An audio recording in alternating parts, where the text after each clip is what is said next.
नमस्कार। Radio talkies में आप सबका स्वागत है। आज हम एक अहम और सच कहूं तो काफी गहरी चर्चा करने वाले हैं। नमस्कार। हाँ, आज हम तीन बहुत ही दिलचस्प विचारकों को समझने की कोशिश करेंगे। अर्नस्ट युंगर, मार्टिन हाइडेगर और राजीव मुदुगल। बिल्कुल।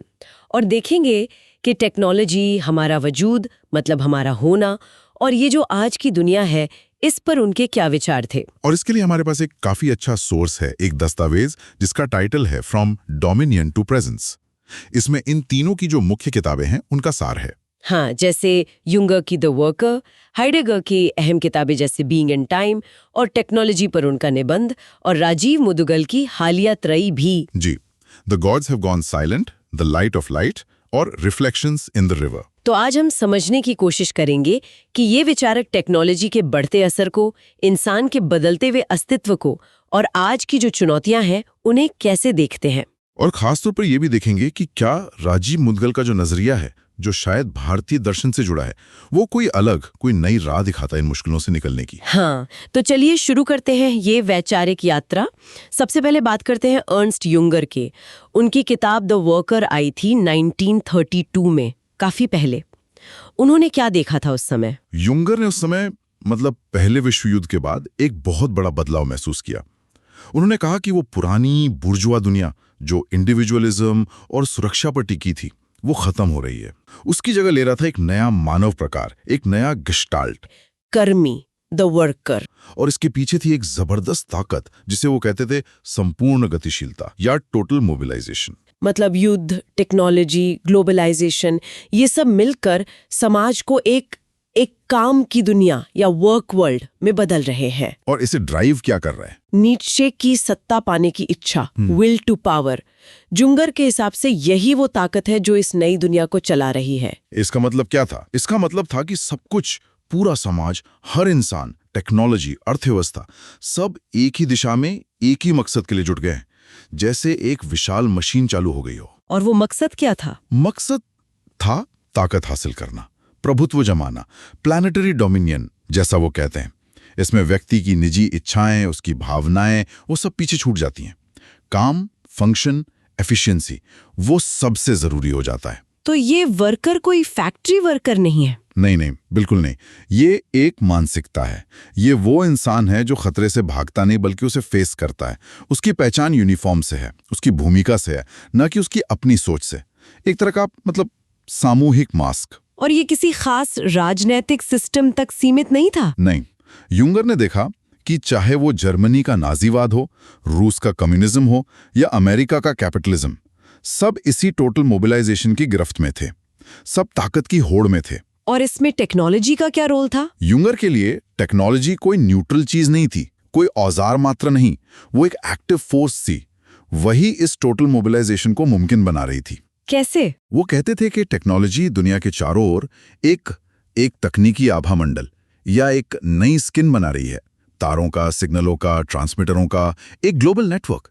ये सब कुछ को जोड़ भी रहा है और कंट्रोल भी कर रहा है। ये तो सुनने में काफी डरावना सा लगता है, जैसे हम किसी जाल में फंस रहे हो। हाँ, कुछ ऐसा ही। युंगर इसे एंटियन अशांति कहते हैं, जैसे धरती के नीचे से ही कोई गहरी ताकत, कोई ओरग्रुंड हमें धकेल रही हो और हम बस उसके एजेंट हैं। पुरानी सारी व्यवस्थाएं, सीमाएं, वो सब टूट रही हैं। और नतीजा ये कि बाहर से भले ही लगे कि हम सब कंट्रोल कर रहे हैं, पर अंदर एक गहरी बेचैनी है, एक विश्व चिंता है, वर्ल्ड एंग्जाइटी है। कंट्रोल का भ्रम है, पर असलियत में शायद हम किसी बड़ी लहर पर बह रहे हैं। वाकई युंगर की तस्वीर तो काफी इंटेंस है। तो इस दुनिया में फिर काम ही सब कुछ है? बिल्कुल, काम ही जिंदगी की धड़कन बन जाता है। सब इसी एक ठंडी कैलकुलेटिव ताकत के नीचे आ जाती हैं। क्लास के भेद मिट जाते हैं, एक कलेक्टिव पहचान बनती है, जैसे सबने एक मास्क पहन लिया हो। पहचान से ज्यादा फंक्शन जरूरी हो जाता है। हाँ बिल्कुल, आपकी शख्सियत नहीं, आपका काम, आपका फंक्शन। और आजादी का मतलब भी बदल जाता है, वो पर्सनल चॉइस में ही रहती। तो क्या बन जाती है? एक बड़े प्लान के अंदर आपकी सामूहिक जिम्मेदारी। आप एक बड़े सिस्टम का हिस्सा हैं। वो इसे धरती की नई तकनीकी चमड़ी या नई त्वचा कहते हैं। ये तो आज भी बहुत रेलेवेटिव लगता है, पर जुंगर यही नहीं रुकते हैं ना। वो एक और फिगर लाते हैं, अनार्क। ये कौन है? हाँ, अनार्क ये जुंगर का एक तरह का जवाब है इस सिचुएशन का। अच्छा, कैसे? अनार्क वो इंसान है जो दुनिया में रहता है पर अंदर से आजाद है, दुनिया का हिस्सा होकर भी उसका हिस्सा नहीं है। मतलब वो अराजकतावादी जैसा नहीं है जो सिस्टम से लड़ता है? नहीं, उससे अलग है। अनार्क समाज में रहता है, काम करता है, पर अंदर से डिटैच्ड रहता है, झुंड की सोच, जो कलेक्टिव भ्रम है, उनसे अप्रभावित। तो वो दुनिया से डील कैसे करता है? उसे क्रांति नहीं चाहिए? नहीं, उसे बस दुनिया में अपने तरीके से रहने की आजादी चाहिए, बिना उसका गुलाम बने। एक इंटरनल सॉवरेनिटी। दिलचस्प। तो ये था जुंगर का नजरिया। अब आते हैं मार्टिन हाइडेगर पर। वो भी उसी दौर के थे, जर्मनी के ही। उनका नजरिया युंगर से कैसे अलग था? वो तो शायद फिनोमेनोलॉजी यानी अनुभव पर ज्यादा जोर देते थे, है ना? बिल्कुल। हाइडेगर का रास्ता थोड़ा अलग था। वो दर्शन को किताबों से निकालकर हमारे रोजमर्रा के जीने के अनुभव से जोड़ना चाहते थे। उन्होंने अरस्तु को भी एक नए ढंग से पढ़ा। अरस्तु को कैसे? अरस्तु ने बात की थी काइनेसिस गति, एनर्जिया वास्तविकता और डायनामिक संभावना की, जैसे बीज में पेड़ बनने की संभावना होती है। हाइडेगर ने कहा कि ये सिर्फ बाहरी चीजों की बात नहीं है, ये हमारे होने, हमारे वजूद की भी बात है।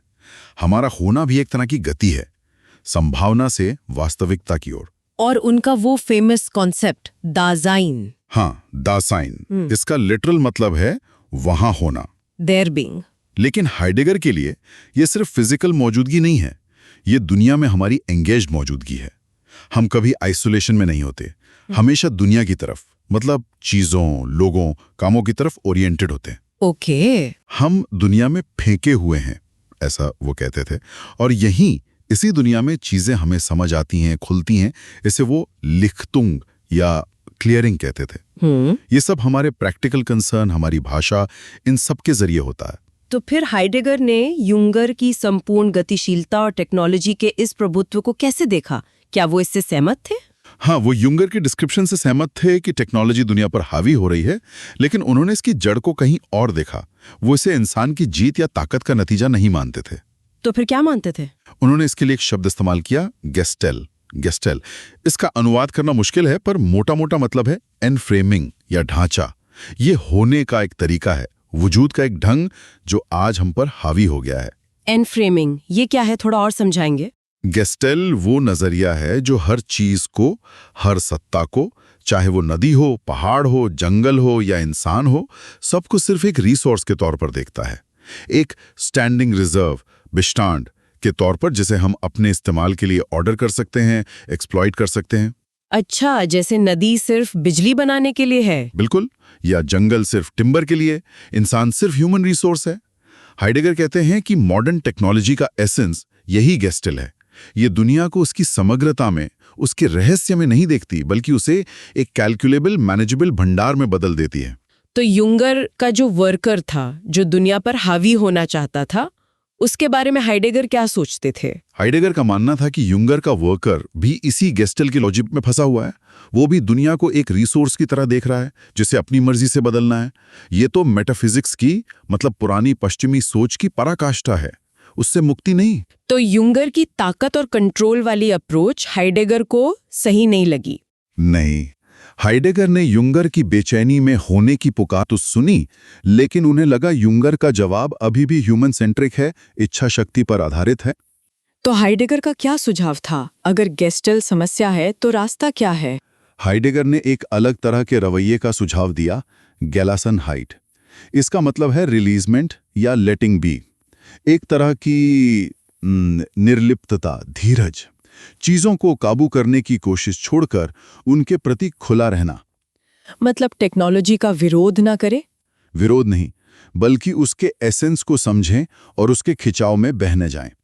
एक तरह का वेटिंग, इंतजार, कि शायद होना खुद को किसी नए तरीके से प्रकट करे। ये युंगर के एक्टिव, इच्छा शक्ति वाले रवैये से बिल्कुल अलग है। एक तरह की ध्यान भरी निष्क्रियता कह सकते हैं। युंगर का एक्टिव वर्कर और हाइडेगर का पैसिव गेलासनहाइट, ये दो अलग छोर लगते हैं। अब आते हैं राजीव मुदगल पर। उनकी किताबें तो काफी नहीं हैं। क्या वो इन दोनों से अलग कोई तस्वीर पेश करते हैं? मुदगल का नजरिया काफी अलग है, हालांकि वो भी टेक्नोलॉजी के प्रभुत्व को मानते हैं। उनकी त्रयी में वो इंडस्ट्रियल टेक्नोलॉजी को एक तरह की ऑर्गेनिक सेल्फ सफिशिएंट ताकत की तरह देखते हैं जो अपने आप बढ़ती जा रही है। गांधी जी के हिंद स्वराज की तरह? कुछ मायनों में हाँ, गांधी जी की चेतावनियों की याद दिलाती है।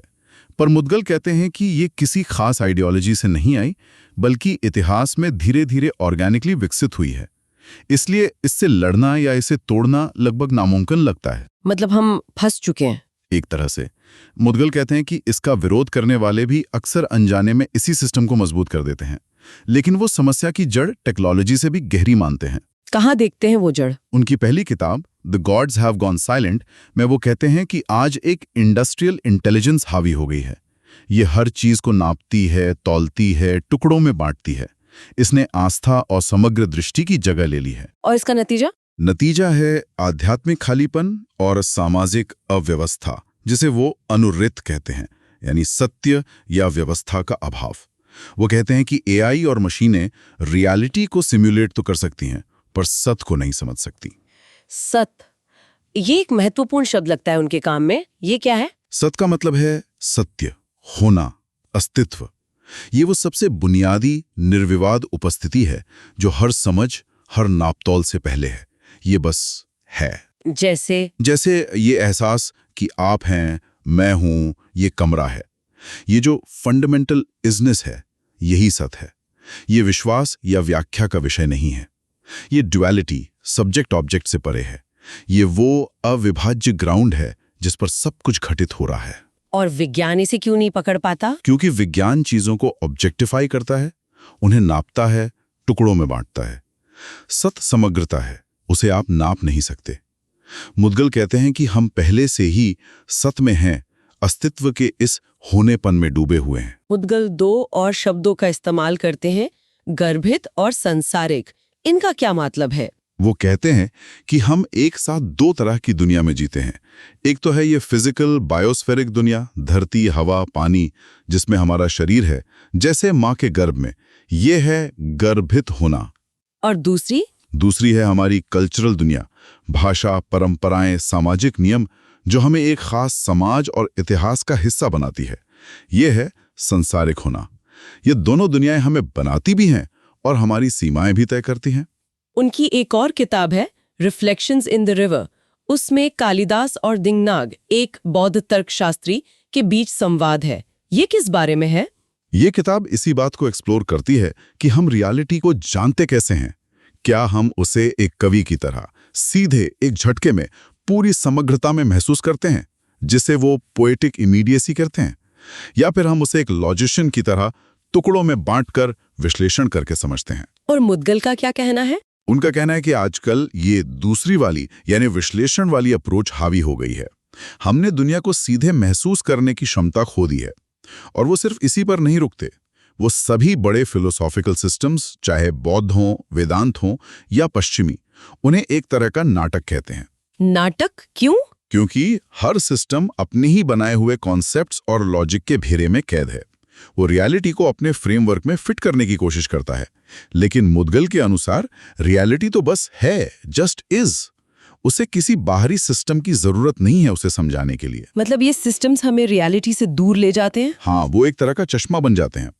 मुदगल कहते हैं कि आजकल नाप तौल की तानाशाही है, टायरनी ऑफ मेजरमेंट है, जो हर अनुभव को, हर चीज को क्वांटिफाई करने पर तुली हुई है। बौद्ध धर्म, इस्लाम, ईसाई धर्म, मॉडर्न साइंस, सब अपने अपने आधारभूत सिद्धांतों पर खड़े आत्मनिर्भर नाटक हैं जो अपनी वैचारिक सीमाओं से बाहर नहीं जा पाते। जैसे ईसाई धर्म पाप पर फोकस करता है और उस पवित्रता को नहीं देख पाता जिससे किसी छुटकारे की जरूरत ही नहीं। रियलिटी को सिस्टम नहीं चाहिए। जैसे हवा को सिर्फ बैरोमीटर से नापना नहीं, बल्कि एक ताजी सांस की तरह महसूस करना। ये तो बहुत रेडिकल बात लगती है। वो बौद्ध धर्म की क्षणिकता के विचार को भी ऐसे ही देखते हैं? हाँ, वो उसे भी एक फिलोसॉफिकल मॉडल मानते हैं जो दुनिया के बदलाव और दुख को समझाने की कोशिश है। लेकिन अंततः ये भी एक बनाया हुआ ड्रामा है। रियलिटी में न क्षणिकता है, न स्थायित्व, वो बस है। स्मृति, कर्म, ये सब भी ऐसी ही परतें हैं, स्ट्राटा हैं, जो हमने बनाई हैं। हाँ, उनका तर्क यही है। वो कहते हैं कि ये प्रणालियां, चाहे बौद्ध धर्म का क्षणभंगुरता का सिद्धांत हो या वेदांत का माया का सिद्धांत, ये अपने ही बनाए नियमों और परिभाषाओं पर टिकी हैं, इनके पास अपने घेरे से बाहर कोई सबूत नहीं होता। वो असलियत को खंडित करते हैं। हाँ, कारणों और प्रभावों में क्षणभंगुरता के सिद्धांत को वो एक सिद्धांत और उसकी रगड़ कहते हैं। जैसे आप किसी बनी बनाई काल्पनिक दुनिया में घुस गए हों और अंदर से ही उसे देख रहे हों। ये तो सोचने वाली बात है। और उनकी दूसरी किताब द लाइट ऑफ लाइट, वो रिफ्लेक्शन से कैसे जुड़ती है? द लाइट ऑफ लाइट आज की खंडित दुनिया के राजनीतिक, सामाजिक, आध्यात्मिक संकटों का जवाब देती है। उसमें जीने और शासन करने का एक तरीका बताती है। और रिफ्लेक्शंस इन द रिवर उस खंडन के मूल कारण का निदान करती है कि ज्ञान की समझ में ही एक गहरा ऐतिहासिक बदलाव आ गया है जिसने हमारी धारणा को बदल दिया है। तो रिफ्लेक्शंस में जिस ज्ञानात्मक विफलता, एपिस्टेमिक फेलियर का विवरण है, द लाइट ऑफ लाइट के राजनीतिक संकट उसी का परिणाम है। दोनों में वो ट्रेन वाला उदाहरण भी है शायद। हाँ, बिल्कुल। लाइट ऑफ लाइट में ध्यान ट्रेन की दिशा और उद्देश्य पर है, वो लक्ष्यहीन गति में है। समाधान है ट्रेन को पोलिस के ध्रुव, पोल ऑफ द पोलिस से जोड़ना, एक सही दिशा देना। और रिफ्लेक्शंस में ध्यान यात्रियों की धारणा पर है। वो ट्रेन के अंदर उसकी मशीनरी, माप, डेटा, तर्क में इतने खोए हैं कि बाहर की दुनिया को समग्र रूप से देखना भूल गए हैं। यहाँ समाधान सिर्फ ट्रेन की दिशा बदलना नहीं, बल्कि यात्रियों का ये भ्रम तोड़ना है कि वो ट्रेन में कैद हैं। उन्हें वो काव्यात्मक दृष्टि वापस पानी होगी जिससे वो बाहर की असली समग्र दुनिया को देख सकें। तो रिफ्लेक्शंस ज्ञान की समस्या, एपिस्टेमोलॉजी को पकड़ती है, जिसका हल द लाइट ऑफ लाइट सामाजिक, राजनीतिक, सोशियो पॉलिटिकल स्तर पर देती है। अच्छा, तो अब तीनों को एक साथ रखते हैं। मुदगल, जुंगर और हाइडेगर से कहाँ अलग हैं? जुंगर के एनार्क या हाइडेगर की गिलासनहाइट से उन्हें क्या दिक्कत है? देखिए, मुदगल जुंगर के एनार्क को या उनके उस विचार को कि इंसान टेक्नोलॉजी पर अपनी इच्छा शक्ति से महारत हासिल कर सकता है, उसे वो काफी नहीं मानते। देखिए, युंगर का वर्कर इच्छा शक्ति से टेक्नोलॉजी पर काबू पाना चाहता था। मुदगल इस रास्ते को नहीं अपनाते। और हाइडेगर का जो गैलासिनहाइट था, मतलब चीजों को होने देना, वो मुदगल को कुछ ज्यादा ही पैसिव लगता है। पैसिव क्यों? में गेस्टेल को, टेक्नोलॉजी के इस ढांचे को और फैलने देगा। एआई और स्पेस एक्सप्लोरेशन जैसी चीजें अपने आप बढ़ती रहेंगी। ये रवैया कहता है चलो होने दो, पर ये कोई समाधान नहीं देता। और हाइडेगर के डिजाइन और मुदगल के सत में क्या फर्क है? ये बहुत महत्वपूर्ण फर्क है। मुदगल कहते हैं कि सत, वो जो फंडामेंटल होनापन है, वो हाइडेगर के डिजाइन यानी दुनिया में हमारी इंगेज मौजूदगी से भी पहले आता है। सत तो वो ग्राउंड है जिस पर डिजाइन मुमकिन होता है। हाइडेगर की लिक्चुंग, चीजों का प्रकट होना, भी इसी सत का एक नतीजा है। तो सत ज्यादा फंडामेंटल है। हाँ, मुदगल सत को कहते हैं वहां के रूप में आवास, there of the there as the dwelling. ये हाइडेगर के वहां होना से भी ज्यादा बुनियादी है। इस अंतर से क्या बदलता है? इससे पूरा पर्सपेक्टिव बदल जाता है। ये हाइडेगर के वजूद के टेम्पोरल, घटना आधारित विचार को और युंगर के इच्छा शक्ति वाले हीरोइज्म को, दोनों को चुनौती देता है। अगर सत ही असली आधार है, तो फिर हाइडेगर का गेस्टेल से उलझना या युंगर का उस पर हावी होने की कोशिश करना, ये दोनों ही उस परम सत्य के मुकाबले अधूरे लगते हैं। तो मुदगल का समाधान क्या है? ना युंगर की तरह हावी होना, ना हाइडेगर की तरह इंतजार करना। उनका समाधान है एक सक्रिय रीअलाइनमेंट, समाज को वापस सत्य के साथ जोड़ना। और ये कैसे होगा? पॉलिस के ध्रुव, पोल ऑफ द पॉलिस के जरिए। और यहीं पर राजधर्म का विचार आता है। राजधर्म, ये तो एक प्राचीन भारतीय कॉन्सेप्ट है। मुदगल इसे कैसे इस्तेमाल करते हैं? उनकी किताब द लाइट ऑफ लाइट इसी पर है शायद। हाँ, 2025 में आने वाली है। मुदगल राजधर्म को उसके पारंपरिक अर्थ यानी राजा के कर्तव्य, न्याय, धर्म से आगे ले जाते हैं। कैसे? वो ऐसे आंतरिक प्रकाश या लाइट ऑफ लाइट की आध्यात्मिक अभिरक्षा बना देते हैं।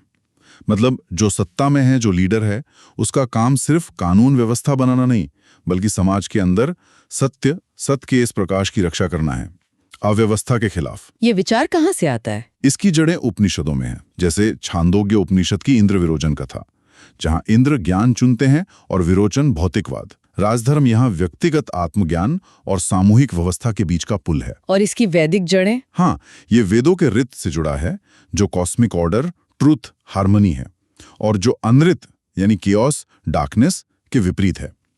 मुदगल इसे आधुनिक विचारकों जैसे दयानंद सरस्वती के तर्क और श्री अरविंदो के आध्यात्म, प्रवास के साथ बैलेंस करने की कोशिश करते हैं। मतलब शासन कैसा होना चाहिए? शासन ऐसा हो जो करुणा, एकता और सत्य का प्रतीक हो। ये सिर्फ नियमों का पालन करवाना नहीं, बल्कि समाज की आत्मा की देखभाल करना है। क्या वो इसकी विफलता के भी उदाहरण देते हैं? हाँ, वो कहते हैं कि इतिहास में जब भी लीडर्स ने इस आंतरिक धुरी, इस रिता को अनदेखा किया, तो समाज भटका, जैसे भारत का विभाजन या अन्य सांप्रदायिक तनाव। यहाँ लीडर को अथॉरिटेरियन नहीं, बल्कि कस्टोडियन बनना है। कस्टोडियन? हाँ, रिता का संरक्षक, जो जांच पड़ताल, प्रवास और आस्था, विश्वास के बीच संतुलन बनाए रखे। इसके बिना समाज धुएं का शहर, पॉलिस ऑफ स्मोक बन जाता है। बाहर से शायद स्थिर दिखे, पर अंदर से घुटन भरा, बिना किसी रोशनी के। और ये पुलिस का ध्रुव क्या है फिर? जिसे आपने मेंशन किया, ये वही आंतरिक प्रकाश है, वो सेल्फ ल्यूमिनस अवेयरनेस, जिसे वो इंद्र या इंद्र से जोड़ते हैं। ये वो अनदेखी धुरी है जिसके चारों ओर एक स्वस्थ समाज और ब्रह्मांड घूमते हैं। मुद्गल इसे प्लेटो के शुभ, दी गुड और शिव से भी जोड़ते हैं, और साथ ही वैदिक अग्नि से भी। लक्ष्य है राजनीति में एक स्पिरिचुअल कोर वापस लाना। तो संक्षेप में मुद्गल का राजधर्म क्या है? ये शासन को एक पवित्र कर्तव्य, सीक्रेट स्टुअर्डशिप मानने का आह्वान है। ये आज की राजनीतिक उथल-पुथल का एक जवाब है, जो कहता है कि समाज का केंद्र ये आंतरिक प्रकाश होना चाहिए। ये युंगर और हाइडेगर के आंशिक सत्यों से आगे जाकर व्यक्तिगत और सामूहिक जागरण के लिए एक ज्यादा समग्र रास्ता दिखाता है। तो आज हमने काफी कुछ कवर किया। अगर हम समेटें तो हमने देखा कि कैसे अर्नस्ट युंगर ने टेक्नोलॉजी के युग में वर्कर के उदय को देखा, एक तरह की संपूर्ण गतिशीलता को। हाँ, फिर मार्टिन हाइडेगर आए, जिन्होंने इसे गेस्टेल कहा, एक ऐसा ढांचा जो सब कुछ को रिसोर्स बना देता है। और उन्होंने गलासेनहाइट यानी धीरज और खुलेपन का रास्ता सुझाया। और फिर राजीव मुगल, जो टेक्नोलॉजी को एक लगभग अनअवॉइडेबल ताकत तो मानते हैं, पर समस्या की असली जड़ हमारे ज्ञान के तरीके में, हमारी काव्यात्मक दृष्टि के खो जाने में देखते हैं। बिल्कुल। और जहां युंगर और हाइडेगर टेक्नोलॉजी के दायरे में ही प्रतिक्रिया दे रहे थे, चाहे वो डोमिनियन हो या रिलीजमेंट, मुद्गल एक ज्यादा फंडामेंटल शिफ्ट की बात करते हैं। किस तरह का शिफ्ट? वो सत्य और राजधर्म के जरिए एक रीअलाइनमेंट की बात करते हैं। ये सिर्फ टेक्नोलॉजी को मैनेज करने की बात नहीं, बल्कि हमारे देखने और होने के तरीके को ही बदलने की बात है। समग्रता को वापस पाने की बात है। और अब अंत में श्रोताओं के लिए एक विचार छोड़ जाते हैं। क्या ऐसा हो सकता है कि हमारी आज की दुनिया की जो जटिल चुनौतियां हैं, उनका हल, जैसा मुद्गल इशारा कर रहे हैं, सिर्फ बाहरी तकनीक या राजनीतिक बदलावों में नहीं, बल्कि हमारी चेतना के स्तर पर एक गहरे आंतरिक परिवर्तन में छुपा हो? हाँ, और क्या ये जरूरी है कि हम दुनिया को सिर्फ विश्लेषण करके समझने की बजाय उसे सीधे बस है की तरह अनुभव करने की क्षमता को फिर से पाएं? और क्या वो पुलिस का ध्रुव, वो आंतरिक स्व प्रकाशित जागरूकता सचमुच हमारे आज के बिखरे हुए समाजों का मार्गदर्शक केंद्र बन सकती है? इन सवालों पर जरूर सोचिएगा। और हाँ, अगर ये विषय किसी को और गहराई से जानना हो तो जानकारी के लिए बता दूं कि द लाइट ऑफ लाइट की डिजिटल कॉपी Amazon पर उपलब्ध बताई गई है। तो इसी विचार के साथ आज की ये चर्चा यहीं समाप्त करते हैं। अगली बार फिर मिलेंगे रेडियो टॉकीज पर।